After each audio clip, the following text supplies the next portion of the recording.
Hello friends, good morning. स्वागत है आप सभी का हमारे यूट्यूब चैनल में और सबको जय श्री कृष्णा। आज मैं ना गुजराती में पहली बार वीडियो बनाने वाली हूँ क्योंकि आज हमारा समाज का प्रोग्राम है उसके लिए। तो चलिए, सारी जो आगे की इन्फॉर्मेशन है वो हम आज गुजराती में शेयर करेंगे। श्री कल्याण पर लक्ष्मीनारायण सनातन समाज द्वारा आयोजित श्रीमद भागवत सप्ताह 11 दिवसीय ज्ञान यज्ञનું આયોજન કરવામાં આવેલ છે, જેમાં આજે છે પ્રથમ દિવસ તો પોથી યાત્રા છે। તો આપણે સૌ પોથી યાત્રાથી શરૂઆત કરીશું કે આગળ આગળ શું કયા પ્રોગ્રામ છે એ તો આપણે ત્યાં જઈને જોશું। તો સૌ પ્રથમ અત્યારે છે પોથી યાત્રા, જે લક્ષ્મીનારાયણ મંદિર છે ત્યાંથી પોથી યાત્રા લઈ અને શ્રી કલ્યાણેશ્વર મહાદેવ મંદિર છે, જે કલ્યાણપર મહાદેવ મંદિર ત્યાં આપણે મૂકવાનું છે, કેમ કે ત્યાં કને આયોજન કરેલ છે આ જે 11 દિવસીય જ્ઞાન યજ્ઞ છે, જે શ્રીમદ ભાગવત સપ્તાહ એમનું। તો ત્યાં આપણે શ્રવણ કરીશું, એટલા માટે આપણે પોથીને ત્યાં લઈ જઈશું। તો ચલો આપણે જોડાઈએ આજે પોથી યાત્રામાં।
અત્રે કલ્યાણેશ્વર શ્રી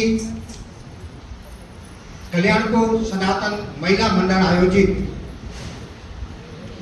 11 દિવસીય શ્રવણ જ્ઞાન યજ્ઞમાં આપણે જ્યારે ઉપસ્થિત છીએ ત્યારે આખા વર્ષ દરમિયાન ભગવાન શિવે પોતાનો એક મહિનો એટલે કે શ્રાવણ મહિનો લીધો છે અને એની ઉપાસના આપણે આજે કરીશું.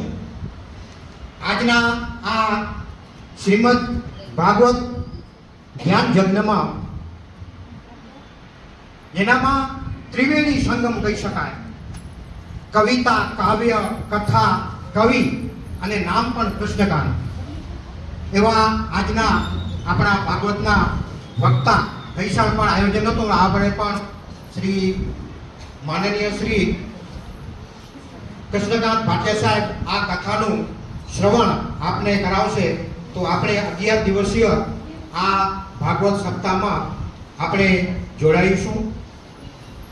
એ ભાગવત ધ્યાન યજ્ઞનો પ્રારંભ કરતા પહેલા આપણે કરીશું અને એનાથી પહેલા ધનસુખભાઈ ભગતને વિનંતી કરું કે આપ આવો અને આજના પ્રસંગને કથાકારને સમાજ વતી આપ આવકારો. અને માસની અંદર માણસો પાસે સમય નથી. આજે એમ સજ્જન માણસો અથવા તો કહેતા હોય કે પોતાના માટે કદાચ એક ક્ષણ મળે અને કોઈકની પાસે મારું મન મૂકી શકું એવો એકાદ જણ મળે, પણ આ સંબંધની દુકાનમાં સાહેબ, આ સંબંધની દુકાનમાં હું ઓર્ડર કરું મદદનો પણ પાર્સલમાં મને શિખામણ મળે.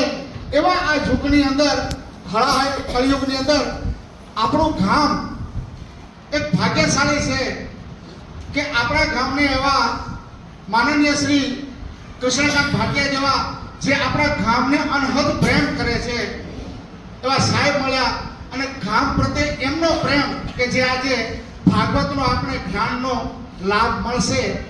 તો સૌ શ્રોતાજનોને એક ખાસ વિનંતી અને મહિલા મંડળ, સમાજ, યુવક મંડળ વતીથી હું માનનીય કૃષ્ણકાંત સાહેબને આવકારું છું અને એક ખાસ વિનંતી સાથે કે જે કોઈના મોબાઈલ હોય તો સાયલેન્ટમાં રાખી દીજો જેથી ડિસ્ટર્બ ન થાય અને કોઈને ખલેલ ના પહોંચે એવી વિનંતી સાથે આજના ભવ્ય પ્રોગ્રામના માટે મારા 2 શબ્દો પૂરા કરું છું. ધન્યવાદ.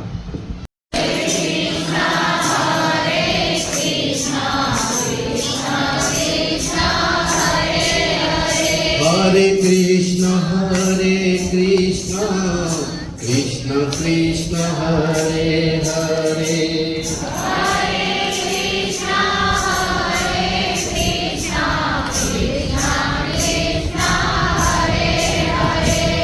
हरे राम राम राम हरे हरे हरे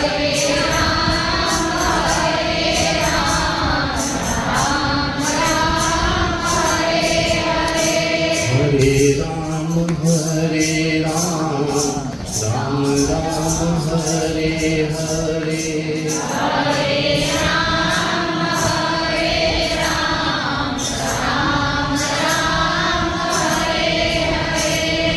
છે. બાકી આ બધાને મારી નાખ્યા છે. કોઈને જીવાડવા, કોઈને મારવા. તારે તારો કર્મ કરવાનો છે અને તારો કર્મ એ છે કે તને અન્યાય થયો છે પાંડવોનો, તારે યુદ્ધ કરવાનું છે. પછી અર્જુને એટલે વિષાદ, બહુ વિષાદ. અને એ વિષાદમાંથી બચવા માટે કાં તો તમારા કોઈ સક્ષમ ગુરુ હોય અથવા પરમાત્માનું સદગુરુ હોય. વિષાદમાંથી તમે તો જ બચી શકો.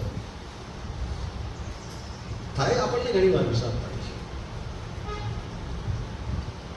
આ વિષાદમાંથી તમને સમર્થ ગુરુ છે એ જ બચાવી શકે.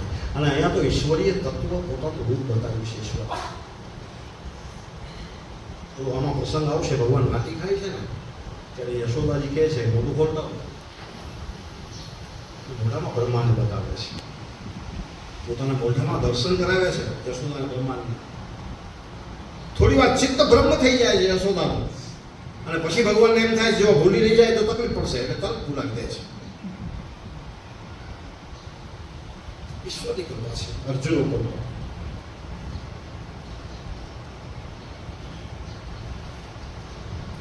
કેટલાય ભક્તો કેદારો ગાય નરસિંહ એટલે ઈશ્વર આવે.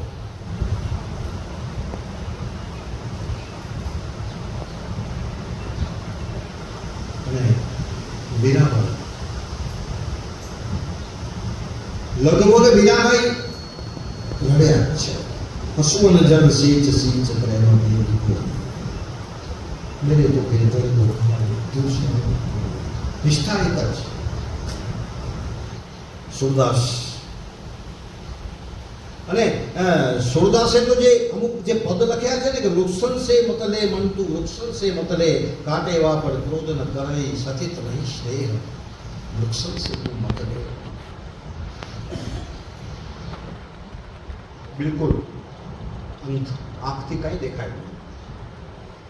આ સુરદાસ ને તુલસીદાસ સમકાલીનો, જે વખતે અકબરનું શાસન હતું, બંને સંત સમકાલીન. પણ એકના ઈષ્ટ છે એ ધનુર્ધારી રામ છે અને બીજાના ઈષ્ટ છે એ બાળ ગોપાલ છે. સુરદાસ બાળ ગોપાલ નહીં.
ऋतुकालो भवानीतः पुष्पांजलि प्रददा ग्रहण परमेश्वरः सर्वेभ्य देवेभ्यो नमः पुष्पांजलि समर्पयामि. દિવાળી બતાવીને આપણે દેવને અર્પણ કરીશું. દિવાળી બતાવીને હવે આજની આ જે કથા છે એનું ફળ આપણે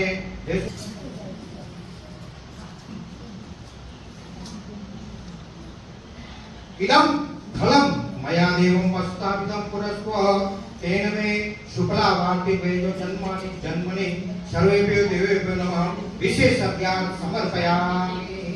દેવને ફળ અર્પણ કરું. આગળ ઉઠીને એક ભાગવત ગીતા ઉપર આપણે મૂકીશું. હવે આરતી તમે લેજો અને બીજાને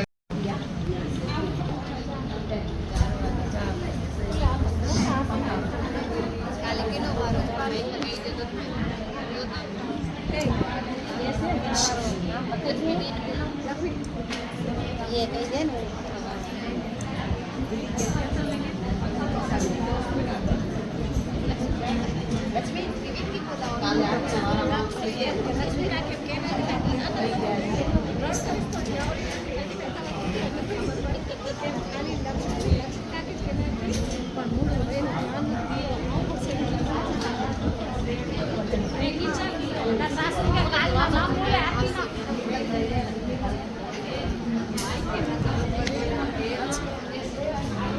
આ બાજુ આવો.